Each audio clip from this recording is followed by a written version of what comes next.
after talking about the closed and open, let's now move to half open, half closed. Okay, let's finish up this sheet here and see what we get. So if we're talking about a half open interval, that's going to be represented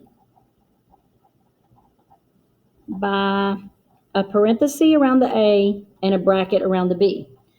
So what that looks like in inequality notation would be A is less than X is less than or equal to B. So again, this is our interval notation, and this is our inequality notation. So notice that A is not included. It has a parenthesis and no equal to over here in your inequality. And B is included. It has a bracket and it has an equal to over here in the inequality. If we talk about half closed, it just flips those. So that is represented by a bracket around the A and a parenthesis around the B. So this time our inequality notation will have A is less than or equal to X is less than B.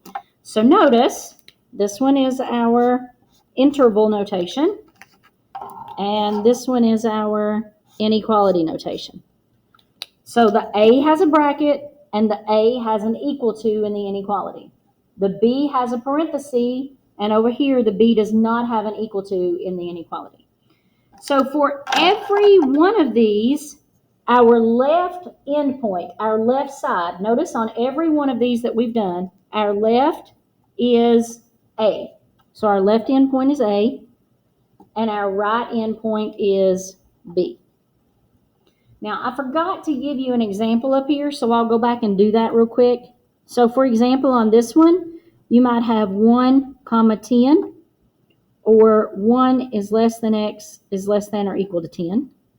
And then down here, your example would be a bracket with the 1 and a parenthesis with the 10, which would mean 1 is less than or equal to X is less than 10. And I'll highlight those with their correct. That's interval notation. And then this one is inequality notation. Okay? All right, so we got a left endpoint of A and a right endpoint of B. So when do you use parentheses?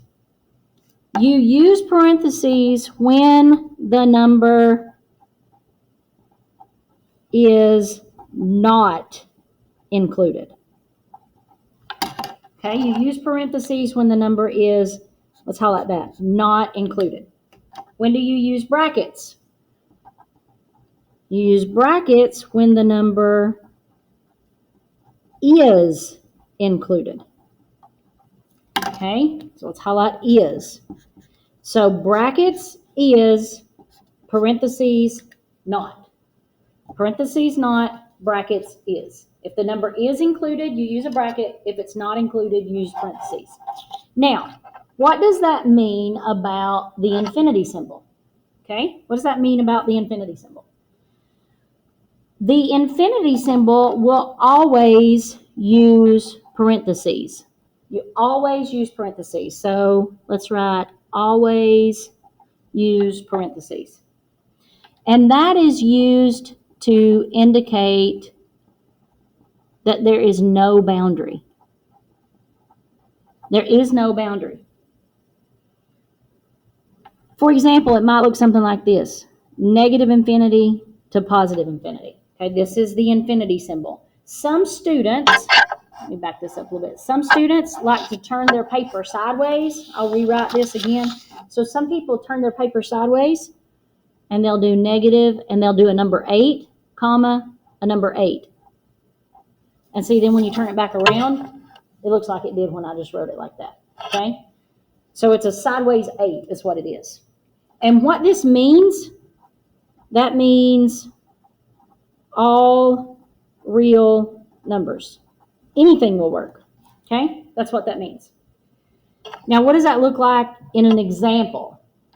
So, for example, if I said X is greater than 3. We did that one at the top today. X is greater than 3. Well, if it's greater than 3, that means any number above 3. and it goes forever. So if it's above 3 on the number line, that means I'm going out to infinity. So this would be 3 to infinity. So this is your interval notation, and this one up here is your inequality notation, okay? If I were to say x is less than or equal to -2, okay? So this one is our inequality notation. X is less than or equal to -2. If it's less than -2, that means it goes down to negative infinity. So I start at negative infinity, I go up to -2, and since there's an equal to in that inequality, this is going to have a bracket. Okay? All right, so let's work some examples here and see what we would get. All right, I'd like for you to try these, and then in the next video, I'm going to show you how to work them. Okay?